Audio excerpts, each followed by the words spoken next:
যাবেন নাকি এক পরিচিত কিন্তু তথাগত আমাদের সকলের চেনা সি বিচগুলোর মধ্যে একেবারেই ভিন্ন রুচির এবং আদলের কয়েকটি অপূর্ব সমুদ্র সৈকতের তীরে ঘুরে বেড়াতে, যাদের সৌন্দর্য কোনো অংশেই আমাদের পরিচিত এবং মনের খুব নিকটবর্তী স্থানে থাকা সি বিচগুলোর তুলনায় কম নয়, বরং এ এক সম্পূর্ণ বিরল চেহারার অচেনা প্রকৃতি। তাই নিয়ে যাচ্ছি আপনাদের সকলকে এই এপিসোডে একটু ভিন্ন রূপে এক্সপ্লোর করতে বকখালিতে। আর আমার এই সিরিজের সেকেন্ড এপিসোডে থাকবে বকখালি টু গঙ্গাসাগর ট্যুর ভায়া নামখানা। তবে আপনাদের কাছে কিন্তু একটা আমার ছোট অনুরোধ রইল যে ভিডিওগুলো বানাতে কিন্তু যথেষ্ট পরিশ্রম করতে হয় আমাকে, তাই আপনাদের থেকে একটা ছোট্ট লাইক তো এক্সপেক্ট করতেই পারি, তাই নয় কি? আর যারা নতুন আমার চ্যানেলে এসেছেন, ভালো লাগলে অবশ্যই চ্যানেলটিকে সাবস্ক্রাইব করে দেবেন, কারণ আমি কিন্তু ভবিষ্যতে এরকম নতুন নতুন জায়গা নিয়ে আপনাদের সামনে আসতেই থাকবো। তাহলে আর বেশি কথা না বলে আসুন তাহলে শুরু করা যাক এই এক্সাইটিং এবং ইন্টারেস্টিং ভিডিওটিকে অনলি আমার চ্যানেল অফিস আটে।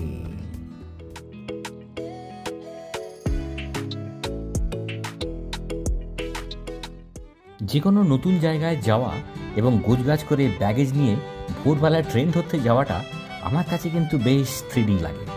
আপনাদের কেমন লাগে কমেন্টস করে জানাবেন। কিন্তু সকাল সকাল ট্রেন ধরার একটা আলাদা একটা আমেজ থাকে আর কি, সেই পুরো রাস্তা শুনশান। হ্যাঁ, আর আমরা তো নর্মালি লেট রাইজার আর কি, এত তাড়াতাড়ি তো উঠি না, অভ্যেস নেই আর কি। যাই হোক, ট্রেন ধরার জন্য আর নতুন জায়গা যাওয়ার জন্য এটা একটা আলাদা রকমের একটা এনার্জি থাকে আর কি, তখন সেদিনকে ভালোই লাগে বেশ। তো এখন ওয়েট করছি আমার বন্ধুদের জন্য। ফাঁকায় ফাঁকায় সেদিন পেরিয়ে যাচ্ছিলাম নবান্ন। রাতের শহর কিন্তু দারুণ একটা ইন্টারেস্টিং দেখায়। আমাকে সেই ছোটবেলা থেকেই কিন্তু খুব আকর্ষণ করে এই নাইট সিটি ভিউজ। দেখুন তো, নর্থ কলকাতার এই ব্যস্ততম রাস্তাটাও তখন কিন্তু সারাদিনের লোকালয় এবং যানবাহনের চরম অত্যাচারে ক্লান্ত হয়ে পুরোপুরি নিদ্রাচ্ছন্ন। মনে হচ্ছে যেন আমি এই শান্তপুরীর একমাত্র রাজা।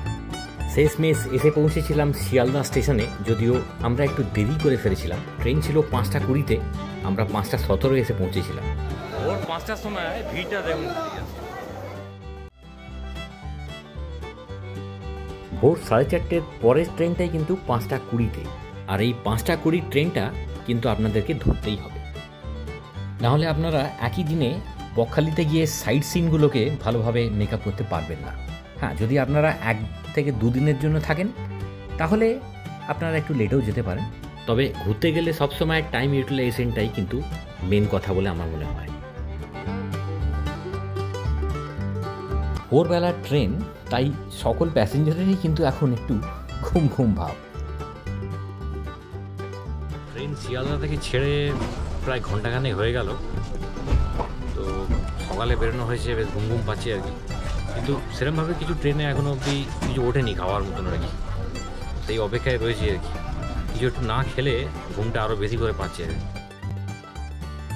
নামখানা থেকে মোটামুটি 40 মিনিটের দূরত্বে রয়েছে এই লক্ষ্মীকান্তপুর স্টেশন, যেখানে ট্রেনটা 10 মিনিটের জন্য স্টপেজ দেয়। আপনারা চাইলে এখানে ব্রেকফাস্ট করতে পারেন। হ্যাঁ, আমি একটা কথা বলতে চাই যে ট্রেনে আমরা অনেকেই আশা করি যে হকার্সরা উঠবেন, ট্রেনের মধ্যে খাবারের হয়তো কোনো রকম অভাব হবে না, তবে আমি একটা রেকমেন্ড করব যে আপনারা সাথে একটু ব্রেকফাস্টের জন্য কিছু নিয়ে উঠলেই ভালো হয়, কারণ সব সময় হয়তো এত ভোরবেলা হকার্সরাও না রেডি হতে পারেন। তারাও তো মানুষ, তাদেরও তো ফ্যামিলি আছে, তাই তাদেরও হয়তো একটু সময় লাগে রেডি হতে। অ্যাট লাস্ট এসে নামলাম এখন নামখানা স্টেশনে। ট্রেন আমাদের রাইট টাইমই ছিল, আর ট্রেনেতে অনেক কিছু খাবার পরে উঠেছিল, যদিও স্টার্টিংয়ের 1 ঘন্টা কিছু পাইনি আর কি। যাই হোক, এখন নামখানা স্টেশনে এসে দাঁড়িয়েছি, এবার এখান থেকে আমাদের জার্নি শুরু হবে আর কি।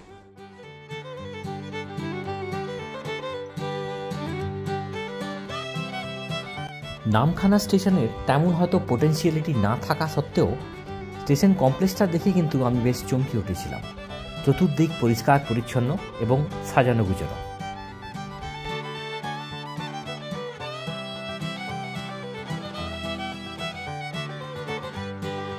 তো আপনারা নামখানা এলে এই নামখানা স্টেশন, এখান থেকে বেরোবেন রাস্তায়, আর এখানে রয়েছে টোটো স্ট্যান্ড আর কি। এখানে সমস্ত টোটোগুলো দাঁড়িয়ে থাকবে। এখান থেকে বকখালি আপনারা ডাইরেক্টলি যেতে পারেন আর কি। তো তো আমি এখন যাই, গিয়ে দেখা যাক কীরকম কী রেট টেট বলে, সেগুলো আপনাকে জানাবো।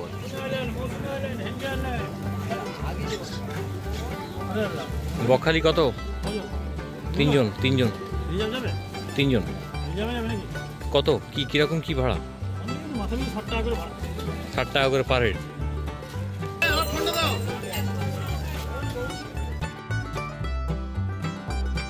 বাস এবং ম্যাজিক গাড়ির অপশান থাকা সত্ত্বেও আমরা রেকমেন্ড করেছিলাম টোটোয় যাওয়াটা, কারণ টোটো করে এতখানি লম্বা সফর যাওয়াটা এর আগে আমার হয়ে ওঠে।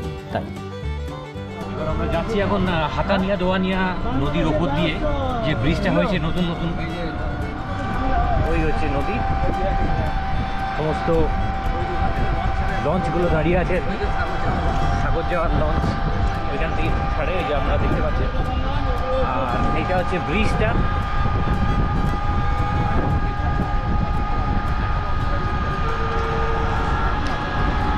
এই ব্রিজটা আগে ছিল না, এখন নতুন করা হয়েছে আর কি।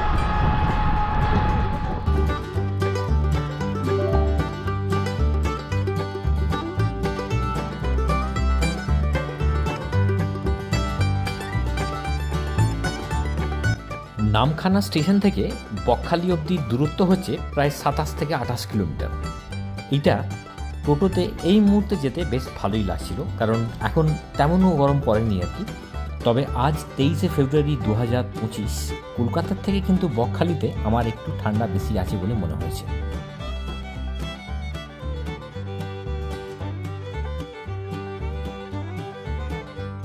বকখালিতে আমরা হোটেল রূপসী বাংলায় এসে স্টে করেছিলাম। হোটেলটার রুমগুলো তেমন আহামরি কিছু না হলেও এর চারিপাশের অ্যাম্বিয়েন্সটা কিন্তু আমার মন কেড়েছিল।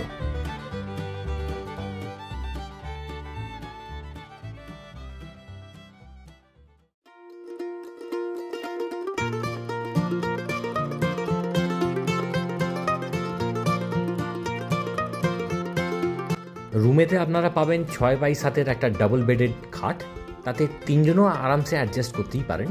সাথে থাকবে একটা ওয়ার্ড্রপ উইথ লকার, যদিও লকারের চাবি কিন্তু ছিল না।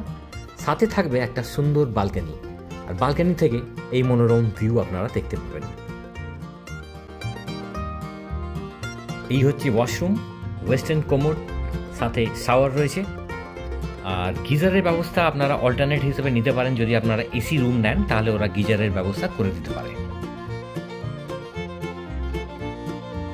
আমরা স্বচ্ছন্দে এবং ফুল এনার্জি নিয়ে এগোচ্ছিলাম আজকের সাইট সিইংয়ের ফার্স্ট পয়েন্ট, অর্থাৎ হেনরি আইল্যান্ডের উদ্দেশ্যে। এখন হেনরি আইল্যান্ড যাওয়ার পথে একটা বেশ ভালো জিনিস চোখে পড়েছে আর কি। এখানে এসেছি, এই যে দেখছেন আপনারা এখানে, এটা কিন্তু গলদা চিংড়ির এখানে চাষ হচ্ছে আর কি। ওটাকে টারবাইন দিয়ে ঘোরানো হচ্ছে, যাতে জলেতে অক্সিজেন সরবরাহটা ভালোভাবে বজায় থাকে আর কি। আপনাদেরকে কাছ থেকে দেখাচ্ছি।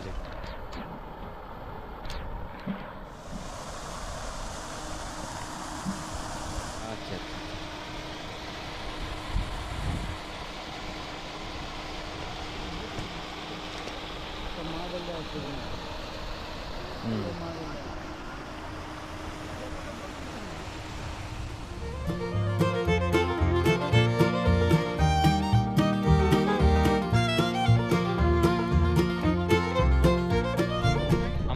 এই রোড দিয়ে এলাম, এখান দিয়ে সোজা।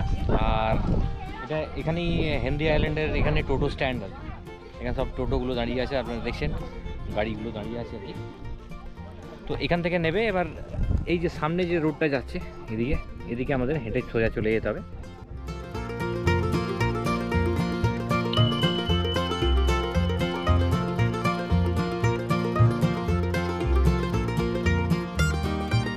এইখানে যে সমস্ত বাড়িগুলো দেখছেন আপনারা, এগুলো কিন্তু সব থাকার জায়গা, গভর্নমেন্ট থেকে থাকার জায়গা আর কি। এটা আপনাদেরকে অনলাইনে বুকিং করে আসতে হবে, কারণ এখানে ডাইরেক্টলি যদি আপনারা চলে আসেন তাহলে কিন্তু গ্যারেন্টি দেওয়া যায় না যে ঘর আপনারা পাবেনই আর কি। আর এইরকম লেকের সামনে যে ভিউটা, মানে অসম ভিউ একদম, পুরো 24 ঘন্টা এখানে হাওয়া চলে এইভাবে।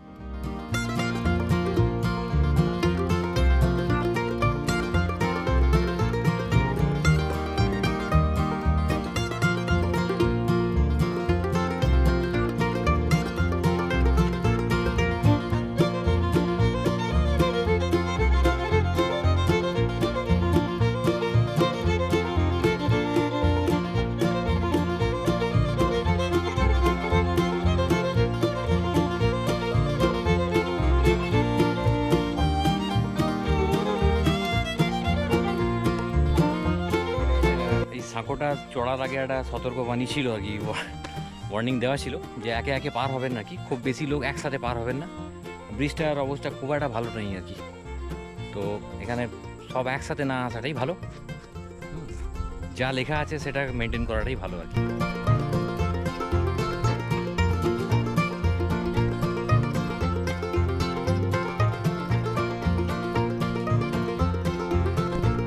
সমুদ্রের বিচেতে চোরাবালি আছে জায়গায় জায়গায় আর কি, কিছু কিছু জায়গায়, তাই যদি কেউ নাবেনও আর কি খুব দেখে শুনে নামবেন।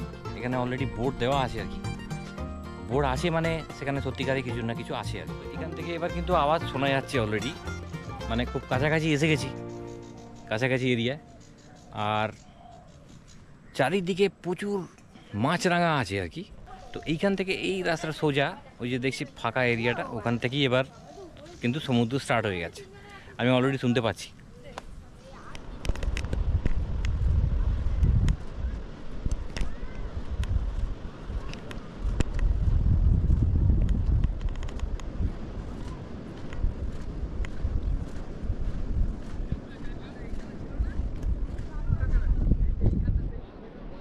তো অ্যাট লাস্ট এবার প্রতীক্ষা শেষ হলো, আমি এসে গেছি একদম সমুদ্রের পাড়ে, ওই দূরে দেখা যাচ্ছে।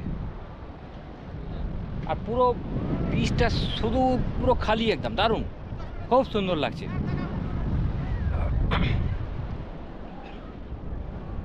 অনেকেরই হয়তো ধারণা আছে যে বকখালিতে সমুদ্রে সেরকম চান করা যায় না বা এখানে সেরকম ঢেউ ওঠে না, কিন্তু এটা পুরোপুরি ভুল। এখানে খুব বড় বড় ঢেউ উঠছে আর কি এখন। আমি নিজেও ভাবতে পারিনি যে এত বড় ঢেউ উঠবে এখানে।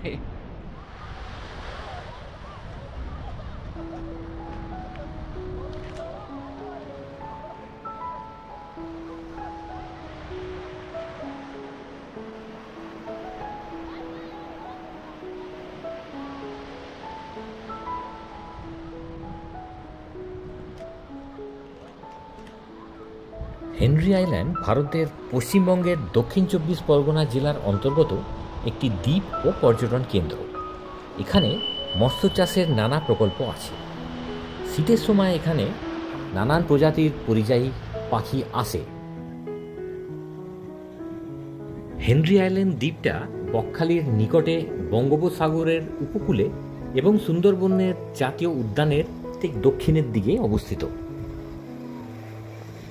ব্যক্তিগতভাবে আমার এই হেনরি আইল্যান্ড অপূর্ব লেগেছে, আপনাদেরও লাগবে, অবশ্যই আসবেন এখানে। কিন্তু অবশ্যই কেউ সমুদ্রে নেমে চান করতে যাবেন না, এখানে কিন্তু বড় বড় চোরাবালি আছে, এটা কিন্তু সত্যি। সমুদ্রের পাড়ে সিভিল ড্রেসে গার্ডসরা থাকবে, তারা কিন্তু আপনাদের সমুদ্র থেকে তুলে নেবেন।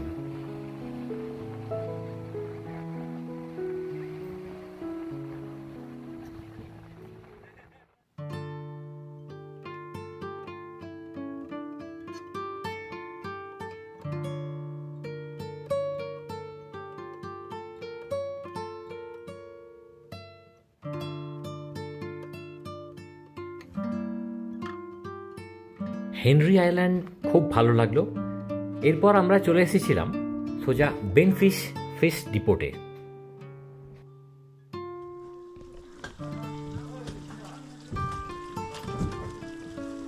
আমরা সকলে অবশ্যই বকখালির ফ্রেজারগঞ্জ ফিশ ডিপোট নিয়ে বেশ অবগত আছি, কিন্তু ইদানিংকালে এই বেনফিশ ফিশ ডিপোট এটি একটি বড় মাত্রায় ফিশ এক্সপোর্টের মার্কেটে বেশ জনপ্রিয়তা অর্জন করেছে বেশ কয়েক বছর ধরে।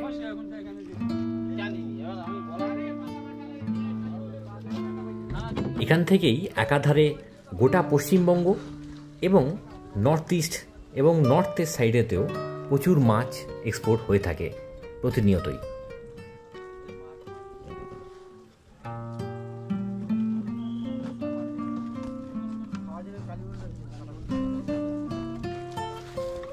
বেনফিশ ফিশ ডিপোটাতে আপনারা পমফ্রেট, বেলে, ভোলা মাছ, ট্যাংরা, চিংড়ি এবং পার্সে সহিত আরও অনেক জাতের মাছ আপনারা দেখতে পাবেন।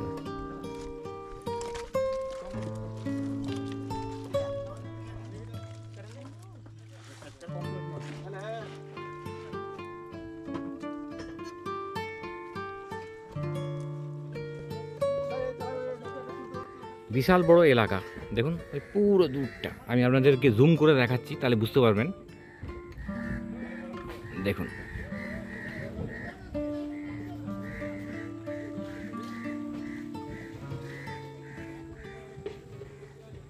সারি সারি ট্রলার দাঁড়িয়ে আছে, দেখুন কত ট্রলার দাঁড়িয়ে আছে ওখানে, আমার আঙুল বরাবর দেখুন সারিবদ্ধভাবে।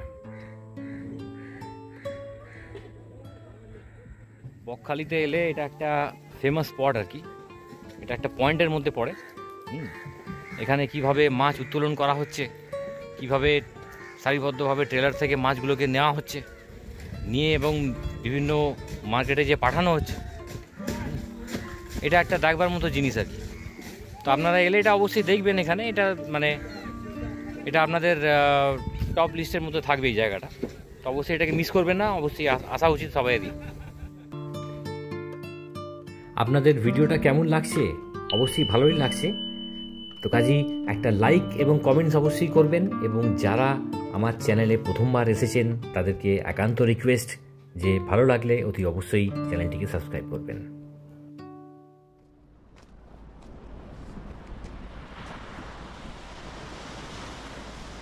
পরবর্তী এসে পৌঁছেছিলাম ফ্রেজারগঞ্জ বিচে। আগে এখান থেকেই ফিশ এক্সপোর্ট করা হতো, বেন ফিশের মতোই, কিন্তু এখন একটা বড় প্রজেক্ট চলায় চারিদিকে শুধু মেনটেনেন্সের কাজই চলছে।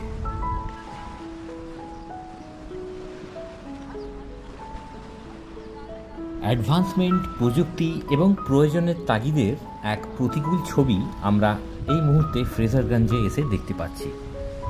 প্রাকৃতিক শক্তির সাথে লড়াই করে যে উইন্ডমিলগুলো প্রতিনিয়ত ঘুরে যেত, আজ তাদের ঘোরার পথে কিছুটা হলেও বাধা হয়ে দাঁড়িয়েছিল অবহেলতা এবং মানব সমাজের আরও বেশি কিছু পাওয়ার এক চরম উদ্যমতা, যারই এক জলজ্যান্ত প্রতিচ্ছবি দিচ্ছে এই শতাধিক বয়সী ধ্বংসপ্রাপ্ত অ্যান্ড্রু ফ্রেজার সাহেবের এই বাংলোটি। এককালে এই জায়গার অন্যতম নজির বলে ঘোষিত হতো এই বাংলোটি।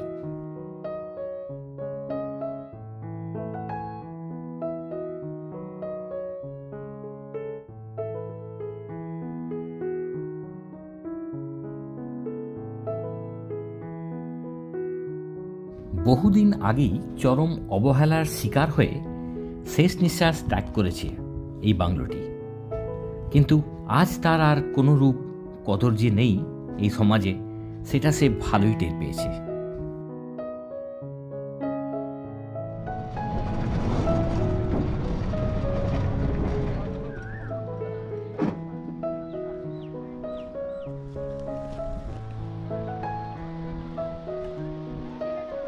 ফ্রেজারগঞ্জ দেখার পরে চলে এসেছিলাম কার্গিল বিচে। কার্গিল যুদ্ধের সময় এই জায়গাটিতে সৈন্যদের ট্রেনিং সেশন করা হয় এবং ট্রেনিং ক্যাম্প বসানো হয়, আর সেই থেকেই এই জায়গাটির নামকরণ করা হয় কার্গিল বিচ নামে। এই জায়গাটাতে কার্গিল যুদ্ধের জন্য ট্রেনিং বসানো হয়েছিল, মানে এই এরিয়াতে আর কি, এই এরিয়াটার মধ্যে ট্রেনিং বসানো হয়, তখন থেকেই এই বিচটার নাম কার্গিল বিচ দেওয়া হয়েছিল আর কি।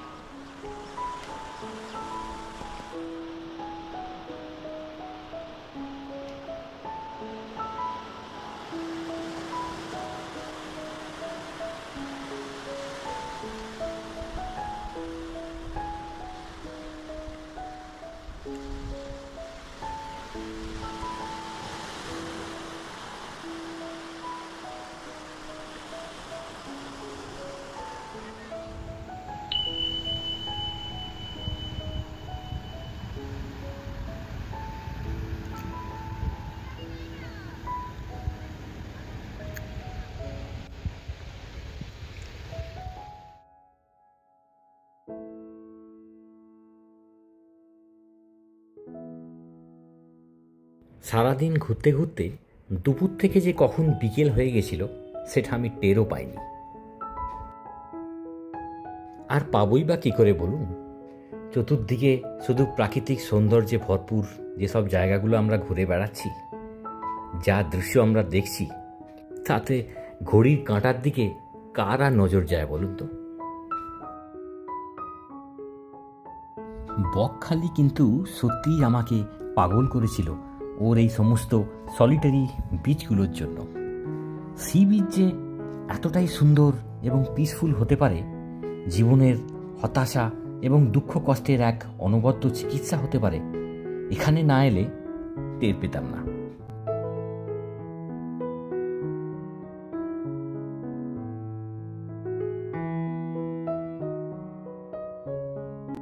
যদিও এই লালগঞ্জ বিচটা লাল কাঁকড়ার আধিক্যের প্রতীকী হিসেবে নিজের অস্তিত্ব বজায় রাখে, কিন্তু তা সত্ত্বেও আমার কাছে এর সম্পূর্ণ বিপরীত এক পরিচিতি পেয়েছে, যা ভাষায় বর্ণনার অতিরিক্ত।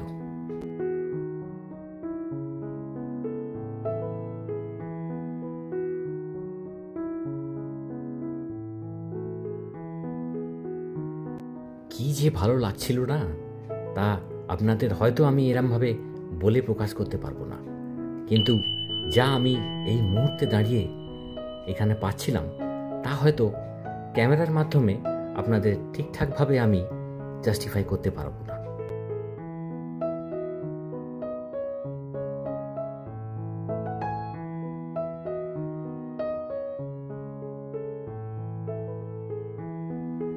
এটা হচ্ছে সেই লালগঞ্জের বিখ্যাত বিচ, যেখানে লাল কাঁকড়াদের দেখা যায়। কিন্তু এখন আমরা বিকেলের টাইমে এসেছি, আনলাকিলি এখনও লাল কাঁকড়া দেখা যাচ্ছে না আর কি। তো এটা কিছুটা লাকের ব্যাপার থাকে। আর কালকে বৃষ্টি হওয়ার পর আজকে গরমটা অত্যধিক ছিল আর কি। তো আমরা ভেবেছিলাম যে সকালে তো আমরা বেরিয়েছিলাম, তো কমসে কম বিকেলের দিকটা যদি দেখতে পাই আর কি। তো বিকেলের দিকেও দেখা গেল না আর কি। বিচটার নিজস্ব একটা আলাদা কোয়ালিটি আছে, এটা মানতেই হচ্ছে। জেলেরা আছে, তাদের আওয়াজ শোনা যাচ্ছে, তাদের কিছু কিছু কোলাহল শোনা যাচ্ছে আর কি। এছাড়া কিন্তু এখানে একদম টোটাল যে পরিবেশটা পুরো শান্ত, মানে প্রাকৃতিক বিচ যদি হয় এখন অবধি, এই বিচটা কিন্তু রয়েছে এখনো।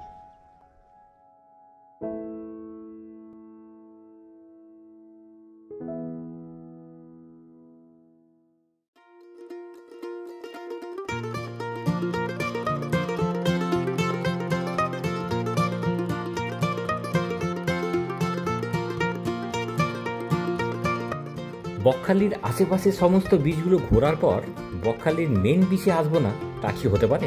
তাই সন্ধেবেলা চলে এসেছিলাম। এখানে আপনারা একাধারে অনেক কিছু কেনাকাটা করতে পারেন, অনেকগুলো দোকান আছে, প্লাস সি বিচেতে অনেক রকমের খাবার রয়েছে যা অবশ্যই টেস্ট করার মতো। তাহলে চলুন বকখালি সি বিচকে এক্সপ্লোর করা যাক।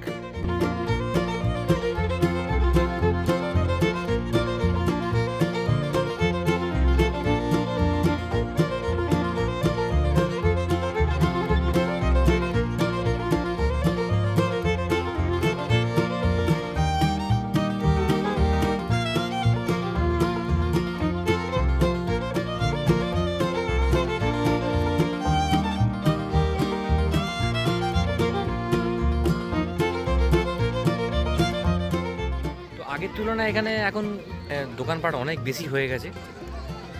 আর একটা জিনিস খুব ভালো লাগলো আর কি এখানে থেকে, যে এখানে দোকানপাটগুলো যেগুলো আছে বেশ সারিবদ্ধভাবে রো অনুযায়ী আছে আর কি। আর একটা জিনিস আমি লক্ষ্য করলাম, এখানে 4টে রো আছে। তার মধ্যে এই যে প্রথমটা দেখছেন, প্রথম রোগুলো যে কটা দোকান আছে সব কটা ফিশের জন্য আর কি, মাছ ভাজার জন্য। এরপর আমরা যখন দেখি যে এরপরের রোগুলো, যেমন এখানে দেখছেন এগুলো ভুট্টার স্টল আর কি সব কটা। তারপরের রোগুলো রয়েছে এখানে, যেমন এগুলো হচ্ছে সব কটা ফুচকা স্টল। আর ফুচকার পর রয়েছে তারপর ভেলপুরি, আর লাস্টে রয়েছে আইসক্রিম।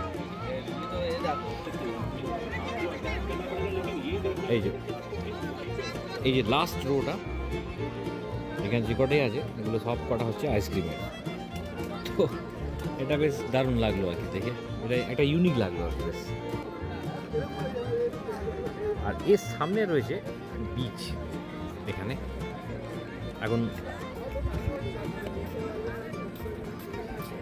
সব সারিবদ্ধভাবে চেয়ার পাতা রয়েছে, এটা রোজই থাকে আর কি।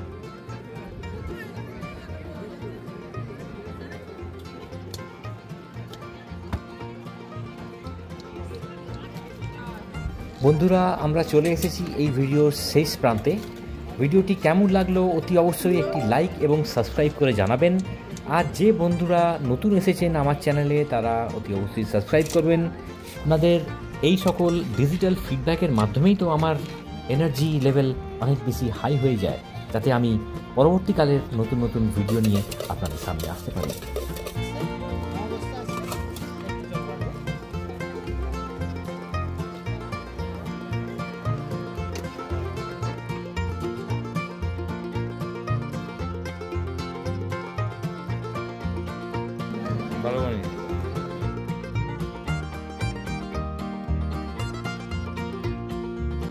এপিসোড 2-তে থাকছে নামখানা থেকে গঙ্গাসাগর পর্যন্ত অপরূপ লঞ্চ জার্নি।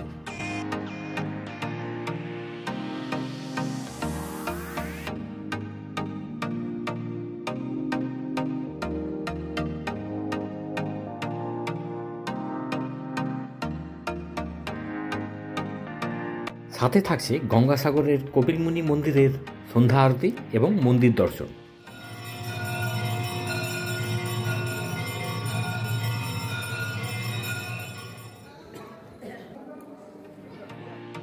আর থাকছে এক মন জোড়ানো সফরের জলজান্ত অনুভূতি এবং গঙ্গাসাগরের নিকটবর্তী এক অফবিট ডেস্টিনেশনের সংলগ্ন সি বিচ এবং আরও অনেক কিছু, যা এই গোটা সিরিজটাকে করে তুলবে এক অনন্য অভিজ্ঞতার উদাহরণ। তাই পুনরায় মনে করিয়ে দিই, সাথে রাখতে ভুলবেন না আমার চ্যানেল অভিজ আটকে। সকলে খুব ভালো থাকবেন, সুস্থ থাকবেন এবং নিজেদের প্রিয়জনদের যথেষ্ট খেয়াল রাখবেন। আবার দেখা হচ্ছে।